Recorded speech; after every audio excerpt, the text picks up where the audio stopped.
Halo rekan hukum, jumpa lagi dengan Hukum 10 Menit, tempat belajar hukum yang mudah, jelas, dan aplikatif yang disajikan dalam waktu 10 menit saja. Pada kesempatan ini kita akan membahas tentang perselisihan hubungan industrial. Pembahasan ini karena cukup panjang, Mimin Hukum bagi dalam dua bagian aja ya. Yang pada bagian satu ini kita akan membahas mengenai penyelesaian sebelum masuk ke pengadilan dan sebelum masuk ke arbitrase. Bahasan ini berdasarkan request dari salah satu rekan hukum yang bekerja sebagai kepala personalia. Supaya berimbang pembahasannya kita lihat dari sudut pandang perusahaan dan karyawan ya. Kita tunggu apa lagi? Let's go! Berbicara mengenai hubungan industrial, perselisihan maksudnya, kita akan mengacu ke Undang-Undang Nomor 2 Tahun 2004 tentang penyelesaian perselisihan hubungan industrial. Atau untuk mudahnya kita sebut UU PPHI aja ya. Hal utama yang paling penting dan harus dipahami oleh setiap orang yang berperkara adalah ketentuan pasal 57 UU PPHI yang mengatur bahwa hukum acara yang dipakai adalah hukum acara perdata kecuali diatur khusus di Undang-Undang PPHI ini. Jadi kalau aturannya nggak ada di UU PPHI, kita harus cari ketentuan dan tata caranya di hukum acara perdata biasa ya. Oke deh rekan hukum, seperti biasa pembahasan kita mulai dulu dari pengertian tentang perselisihan hubungan industrial. Pengertian ini bisa kita temui di pasal 1 angka 1 UU PPHI yang mendefinisikan bahwa perselisihan hubungan industrial itu adalah perbedaan pendapat yang mengakibatkan pertentangan antara pengusaha atau gabungan pengusaha dengan pekerja atau buruh atau serikat pekerja atau serikat buruh karena adanya perselisihan hak, perselisihan kepentingan, perselisihan pemutusan hubungan kerja, dan perselisihan antara serikat pekerja atau serikat buruh dalam satu perusahaan. Dari pengertian ini yang bisa berselisih di pengadilan hubungan industrial itu tentu saja adalah pengusaha atau gabungan pengusaha melawan pekerja atau buruh atau serikat pekerja atau serikat buruh dan perselisihan antar serikat dalam satu perusahaan. Agak bingungin ya karena atau-ataunya banyak. Nah, yang kita bahas saat ini adalah perselisihan antara pengusaha melawan pekerja atau buruh.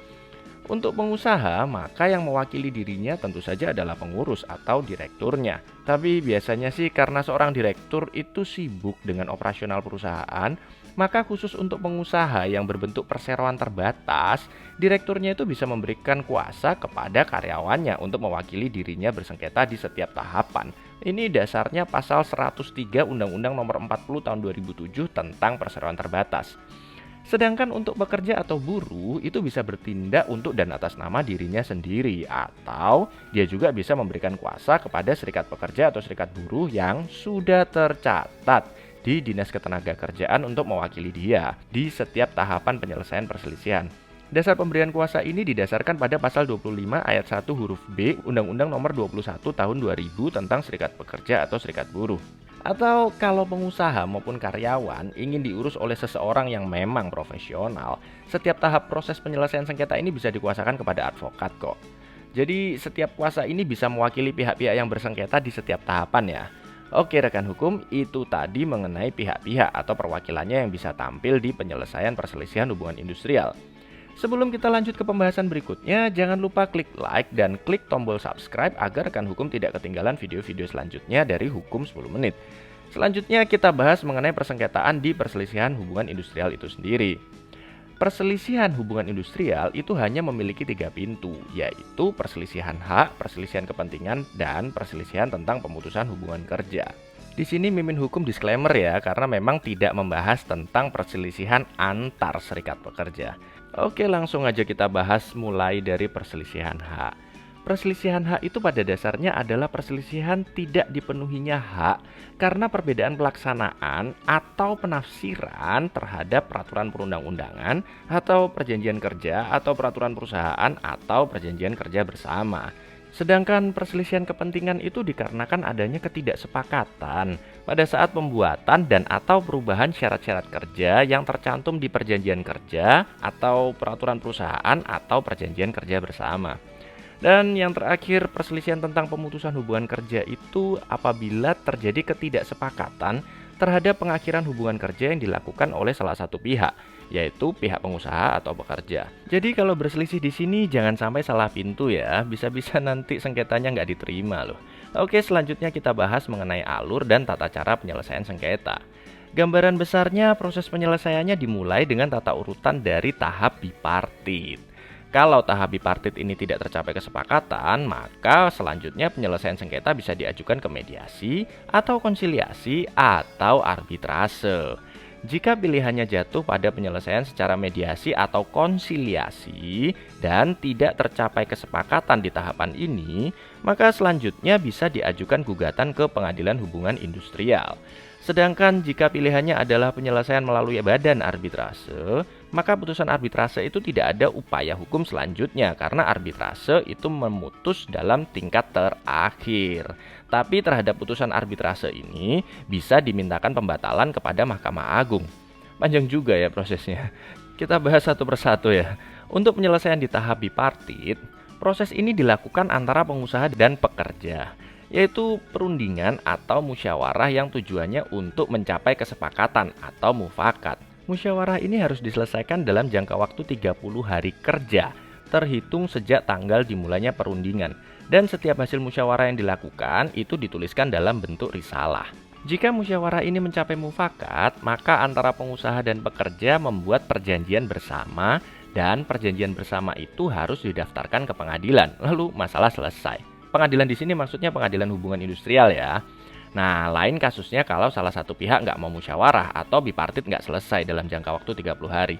Maka penyelesaiannya bisa dilanjutkan di tahap selanjutnya, yaitu salah satu pihak atau kedua belah pihak mendaftarkan permasalahan ini ke instansi ketenagakerjaan atau dinas tenaga kerja, atau biasanya kita sebut disnaker lah ya, itu adalah istilah umum yang kita ketahui.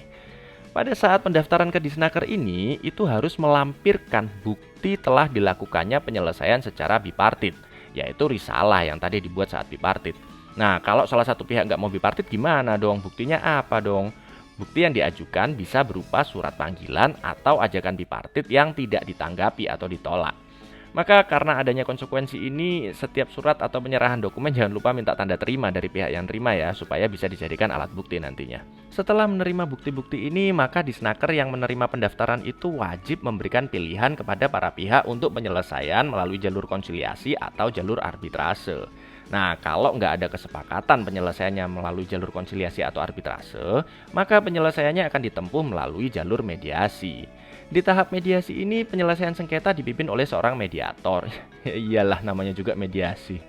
Mediator ini bertugas dan berhak untuk mengadakan sidang mediasi sekaligus melakukan pemeriksaan perkara, memanggil saksi atau ahli, dan mengeluarkan anjuran kalau tidak terjadi kesepakatan selama penyelesaian sengketa.